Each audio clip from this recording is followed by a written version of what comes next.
Planning क्या है, क्यों जरूरी है, अब हेडिंग दे दीजिए, प्लानिंग क्यों जरूरी है। किसी लक्ष्य को सुचारू रूप से प्राप्त करने के लिए योजना अति आवश्यक है। योजना अति आवश्यक है।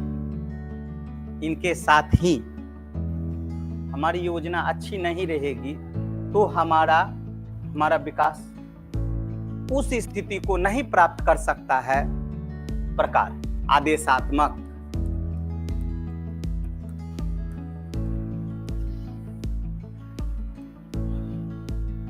निर्देशात्मक,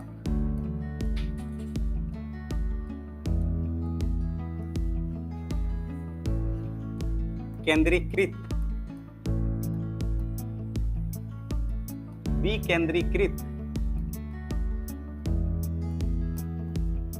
केंद्रीकृत, विकेंद्रीकृत। उसके बाद वित्तीय योजना मतलब वित्तीय नियोजन।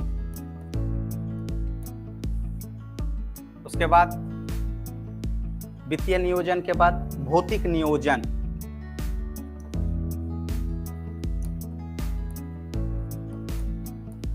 भौतिक नियोजन। उसके बाद दृश्य या परिदृश्यात्मक,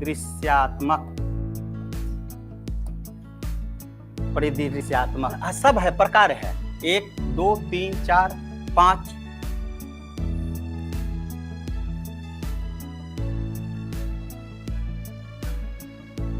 इसको हम लोग बोलते हैं इम्परेटिव प्लानिंग, इसको हम लोग बोलते हैं डायरेक्शन प्लानिंग, उसको हम लोग बोलते हैं सेंट्रलाइज, डिसेंट्रलाइज, फाइनेंशियल, है ना, फिजिकली, एंड इसको हम लोग बोलते हैं लॉन्ग टर्म। यदि आपसे प्रकार में हम पूछे तो यदि आपसे पूछे कि आदेशात्मक प्लानिंग किसको कहेंगे, जिसमें ना सरकार की भूमिका हो, सरकार की भूमिका हो। एक लाइन में तुमको समझ में आ गया है ना, जिसमें सरकार ज्यादा से ज्यादा रोल निभाएगा। सबको लिखाएंगे, पहले समझ लो। ये निर्देशात्मक क्या है, इसको हम लोग बोलते हैं डायरेक्शन, मतलब डायरेक्शन। अब इसमें हमारा प्राइवेट भी शामिल होगा और डायरेक्शन कौन देगा, गवर्नमेंट देगा। बात समझ में आया ना। ये केंद्रीकृत मतलब क्या हो गया कि ये एक योजना, मान लो ये सेंट्रल है, सेंट्रल से कहाँ आया, स्टेट आया, स्टेट से कहाँ आया, कमिश्नरी, कमिश्नरी के बाद डिस्ट्रिक्ट, डिस्ट्रिक्ट के बाद जो है विलेज तक पहुंचा। यहाँ से जो यहाँ तक नीतियां चली उसको हम लोग बोलते हैं केंद्रीकृत, है ना। मतलब जितना भी रुपया था यहाँ से हमारा ट्रांसफर होगा। क्लियर है, दिमाग में सेट हो गया। जबकि हम लोग विकेंद्रीकृत किसको कहेंगे, जब रुपया यहाँ से हमारा यहाँ जाएगा तब इसको हम लोग विकेंद्रीकृत कहेंगे। अब मान लो कि जितना भी हमारे पास रुपया आएगा तो पहले डायरेक्ट हम गांव में ही भेज देंगे। डायरेक्ट ही कहाँ भेज देंगे, हम गांव में भेज देंगे और गांव में ही डायरेक्ट विकास करो। बात समझ में आया। तो अभी हमारे यहाँ कौन सा प्लानिंग लाया गया है, विकेंद्रीकृत। पहले कैसा था, केंद्रीकृत, अब कैसा ले आया, विकेंद्रीकृत। अब देखता होगा कि विलेज में यदि पंचायत में तो सीधे फंडिंग आता है, ठीक है ना, सीधे वहां आया। लेकिन यहाँ जाओगे तो यहाँ का सिस्टम कुछ और है, यहाँ का सिस्टम कुछ और है। अभी पंचायत सीरीज तुम लोग देखा ना, है ना। देखो मतलब गांव में जो है मुखिया है, मुखिया है, ठीक है। मुखिया को देखने के लिए एक सरकारी जो है आदमी रखा और उसका नाम क्या है, सचिव। और इन दोनों के ऊपर एक पदाधिकारी है। अब इसका पहले था बीडीओ के अधीन, किसके अधीन था, अब किसके अधीन हो गया, बीपीआरओ के अधीन, है ना। बात समझ में आया। ब्लॉक, प्रखंड, रूरल ऑर्गेनाइजेशन ऐसे करके है बीपीआरओ। बात समझ में आया। तो पहले बीडीओ होते थे, अब किसके अधीन दे दिए, बीपीआरओ के अधीन। इसके ऊपर तो और है ही, इसके ऊपर पदाधिकारी का चर्चा हम नहीं कर रहे हैं, ठीक है ना। मुखिया, सचिव, बीपीआरओ। फंडिंग कहां से आया, सेंट्रल गवर्नमेंट से, वहीं से आप पैसा कटेगा। अब ये सचिव क्या करेगा, मान लो थोड़ा देर के लिए एक लिस्ट बनाएगा। ये रोड है, क्या है, रोड है। इस रोड में जो है ना इंजीनियर साहब जो है लिस्ट बना के देगा कि इसमें ना ईंट पे खर्च इतना, सीमेंट पे खर्च इतना, ठीक है, बालू पे खर्च इतना और गिट्टी पे खर्च इतना, आगे आगे लेबर पे खर्च इतना, ठीक है ना, कोई दिक्कत। अब बोला कि ये पहले क्या करता था, मुखिया चेक काट करके दे देता था, पहले मुखिया चेक काट करके दे देता था, ठीक है। अब मुखिया का भी पावर सीज, ठीक है ना, अब सचिव का भी पावर सीज, इसका भी पावर सीज, अभी सबका पावर सीज हो गया, ठीक है ना। बोला कि एक रोड बनाने में क्या क्या लगेगा, ये सामान लगेगा। ऐसा करो कि ईंट वाले वेंडर बन गया, मान लो रिया, ठीक है, वो बन गई है ना सीमेंट वाली, ये बन गए बालू वाले। मतलब अब 6 आदमी के पास तुम लिस्ट बना करके दिया रोड में, ईटा का पैसा किसके पास जाएगा, ईटा वाले के पास, बालू वाला का पैसा बालू वाले के पास। तुम लिस्ट बना के दो रोड का, कितना खर्चा हो रहा है, हम पैसा भेज रहे हैं, लेकिन तुम लोग को हम पैसा नहीं देंगे। बात समझ में आया, बहुत अच्छा पॉलिसी अपनाया। लेकिन यहाँ तो बंटाधार होता है, यहाँ पर भी बंटाधार होता है, ठीक है ना।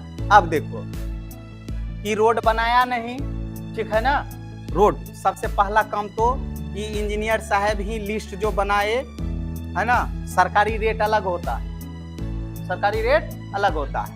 अब लगेगा ईटा 6000, तो एस्टिमेट दिया है 8000 ईटा का, कितना का 8000 है ईटा का, कोई दिक्कत है।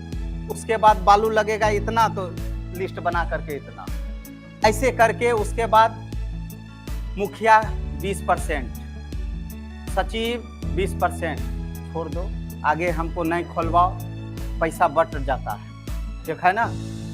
उसके बाद रोड नहीं बनता है, ये सामान इससे नहीं लेगा, लेकिन पैसा इसके अकाउंट में आएगा, है ना।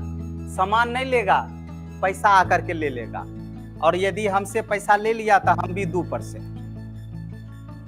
नहीं समझे मेरे बात। तुम हमसे सामान तो लिए नहीं, ठीक है, तुम पैसा लिए, ले लो। अब बोला कि सरकार की अब हम डायरेक्ट इसी को पकड़ेंगे, इसी आदमी को। तुम ईटा दिया था, ईटा दिखाओ हमको कहाँ, समझ में आया। इसी का हम भुक्तभोगी हैं बाबू, ठीक है, इसी का भुक्तभोगी, इनकम नहीं है ना, और उल्टे हमसे उधारे ले लिया, ठीक है। पैसा भी आकर के ले लेता था, हमको इसका पैसा जो है, इस पंचायत का पैसा आ गया 60,000, किसके लिए, ईटा के लिए, पैसा भी ले लिया, ठीक है ना। अब फिर 10 दिन बाद आता था, ईटा भी दे दीजिए, है ना, पैसा दीजिए। तो लगता था अच्छा दूसरा तो पैसा आ ही जाएगा ना, एक गो तो योजना नहीं ना है, और भी ना होगा, ठीक है।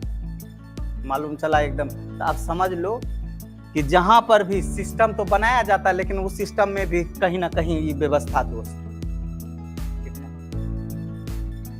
जेई साहब अलग लेंगे, और जिस दिन पैसा ट्रांसफर होगा उसका जो है ना अलग 2% लेगा, ठीक है ना। खाते खाते जो है ना लास्ट में जो भी प्लान योजना है वो मात्र 40% तक का सिर्फ योजना रहता है। रातों रात तो जैसे देखा कि अब विजिट होने वाला है, रातों रात एकदम ढलैया हो जाता है रोड, ठीक है। 4 दिन बाद जो है रोड किधर है पते नहीं चल रहा है ना। लिखा हुआ है यहाँ लागत 6,41,400 रुपया का ये रोड है। ये रोड बना कितना में है, तो मुश्किल से 1.5 से 2 लाख रुपया, ठीक है। तो तुम लोग भी वही करना, यही सब बनना, ठीक है ना। पंचायत अभी देखा ना, ठीक है। अब पंचायत में सबसे अच्छा हमको लग रहा है वो जो बूढ़ी जो है, बुढ़िया जो है अपना घर बनवाने के लिए, बाबू हमको घर दे दीजिएगा ना, तो वो घर के लिए जो है बेटा और माँ में लड़ाई लग जाता है। दिखा देंगे दिखा देंगे, ठीक है ना। तो मतलब वो एक्टिंग इतना अच्छा है कि मतलब वो प्रधानमंत्री आवास योजना के तहत घर बनवाने के लिए वो बूढ़ी जो है, एक घर मिला हुआ है, ये मान लो कि उसका जो है बेटा है, इसको घर मिला हुआ है, इसकी माँ जो है नकल उतारती है और जाके सचिव को बोलते हैं। सचिव बोलता है अच्छा ठीक है बना देंगे, लेकिन तुमको तो घर मिला हुआ है। फिर बोलता है कि और वो कहे तो रोड के सामने उसी के घर के आगे जो है ना प्रधान जी जो है मतलब मुखिया जी जो है वो गिर गए। वो बोले हम हल्ला मचा देंगे जिसके कारण तुम हमको जो है ये घर बनाने दो। तो सचिव को समझाया तो बोला कि देखो ऐसा नहीं है, लेकिन दोनों आपस में दिखाओ तो घर से माँ को निकाल देगी। एक्टिंग तो जबरदस्त थी, ऐसा एक्टिंग तो हमको नहीं लगता है कि कोई कर रहा है। अब बात बात में घुमा फिरा करके घर दे दीजिएगा ना बेटा, है ना, घर दे दीजिएगा ना, ठीक है ना, वही कलह बन जाता है आगे। ठीक है, ये चीज है, कोई दिक्कत है? तो निर्देशात्मक क्लियर, विकेंद्रीकृत क्लियर। चलो वित्तीय, जिसमें अब हम लोग ऐसा योजना जिसमें हम फाइनेंशियली 10 लाख 25 लाख स्पेशल हम खर्चा कर रहे हैं कि हमको ये चीज का लक्ष्य प्राप्त करना है। तो वो रुपया पर ही आया कि 50 लाख इन्वेस्ट किए और ये हमारा लक्ष्य प्राप्त हो गया। ठीक है ना। फिजिकल रूप से भी सेम सिस्टम है। दृश्य और परिदृश्य में क्या होता है कि ये लॉन्ग टर्म में हम लोग बनाएंगे। जैसे 2047 तक हमको क्या करना है, विकसित करना है, जनसंख्या कंट्रोल करना है। तो ये सभी हमारा लॉन्ग टर्म के लिए हो गया, उसको हम लोग दृश्य या परिदृश्यात्मक कहते हैं। क्लियर है ना। तो प्रकार भी आपको क्लियर है। आदेशात्मक जहां सरकार की भूमिका होगी, निर्देशात्मक जहां प्राइवेट की भूमिका होगी और निर्देश कौन देंगे, सरकार देंगे। केंद्रीकृत जो सेंट्रल से लेकर के गांव तक योजना जाती है उसे हम लोग क्या कहते हैं, केंद्रीकृत। जो हमारे डायरेक्ट गांव तक पहुंच गया उसको हम लोग क्या कहते हैं, विकेंद्रीकृत। कोई दिक्कत है? जहां हमारा रुपये का जरूरत होगा, भौतिक मतलब वित्तीय, और भौतिक में हम फिजिकली रूप से स्पेशल किसी का, जैसे हम लोग स्मार्ट योजना लेकर के आए, है ना, स्मार्ट सिटी लेकर के आए, तो ये हमारा भौतिक हो गया कि इसको हमको डेवलप करना। क्लियर है। उसी के बाद ये हमारा दृश्य या परिदृश्यात्मक क्या हो गया, शॉर्ट टर्म, 1 साल, 5 साल, 25 साल, 50 साल के लिए ये योजना बनाएंगे। क्लियर है। कोई दिक्कत है? एक एक करके लिख लीजिए बाबू। इंग्लिश भी लिख लीजिएगा, वहां पे इंग्लिश टर्म भी दे देता है। ठीक है, ऐसे लिखेगा इंपरेटिव, ऐसे। बात समझ में आया ना। तो तुम इंग्लिश में लिखना और वहां इंग्लिश को क्या करता है वो, मतलब रोमन में लिख देता है, देवनागरी में लिख देता है। ठीक है। अब तुम कहेगी कि हम लोग पढ़े क्या चीज, आदेशात्मक, और वहां दे दिया है कि इंपरेटिव प्लानिंग, इंपरेटिव योजना। तब तुम कहेगी ये तो हम पढ़े ही नहीं। समझ में आया ना। तो वहां इंग्लिश भी लिख लीजिएगा। तो डायरेक्शन द्वारा योजना, इसको हम लोग क्या बोलते हैं, निर्देशात्मक। निर्देशात्मक शुद्ध हिंदी हुआ वो तो क्लियर है। सेंट्रलाइज, डिसेंट्रलाइज, है ना, केंद्रीकृत, विकेंद्रीकृत। एक और लिख लीजिए, प्रोत्साहनात्मक योजना। प्रोत्साहनात्मक योजना मतलब नाम से ही क्या है बाबू, यदि मान लो कि तुम 70वीं बीपीएससी पास कर गए तो प्रोत्साहन के रूप में हम तुमको जो है एक बाइक देंगे। ठीक है। मतलब तुम तो मेहनत करो ही करो, उसके अलावा हमारे तरफ से एक बाइक के लिए भी जो है इंतजार करना, है ना। लड़की रहेगी तो उसको कारें दे देंगे, और भले पैसा तुम ही से ले लेंगे। ठीक है। प्रोत्साहनात्मक, सरकार द्वारा किसी भी काम को सही समय पर पूरा करने और सही तरीके से पूरा करता है तो उसे प्रोत्साहनात्मक नियोजन कहा जाता है। फिर केंद्रीकृत, विकेंद्रीकृत, जब केंद्र द्वारा जब कोई राशि देश के विकास के लिए भेजा जाता है तो वह केंद्र राज्य होते